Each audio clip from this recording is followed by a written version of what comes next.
எவ்வளவு திங்ஸ் பேருக்கு கூடாது. பிரியாணி செய்ய ஸ்டார்ட் பண்ற போது விட இதை ஓபன் பண்ணுவது அது எப்படி நல்லா இருக்குமா இல்லைன்னா ஓகே ஓபன் பண்ணிடுவோமா. 1 2 3 ஆவி பறக்குதா. வாவ் சூப்பரா இருக்கு பார்க்கவே. நீங்க பாக்குறீங்களா?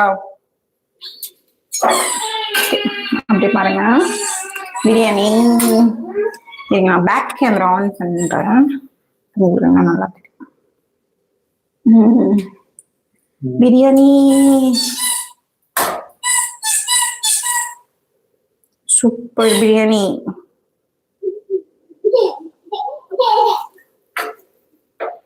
இங்க லெக் பீஸ் ஒண்ணு தெரியுதா?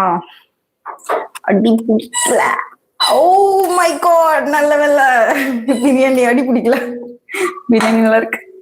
இது வந்து இந்த பீஸ் சிக்கன் லாலிபாப் செய்வாங்கல்ல அந்த பீஸ். அடி பிடிக்கல பிரியாணி, அடி பிடிக்காம சூப்பரா இருக்கு. லெக் பீஸோட லெக் பீஸ்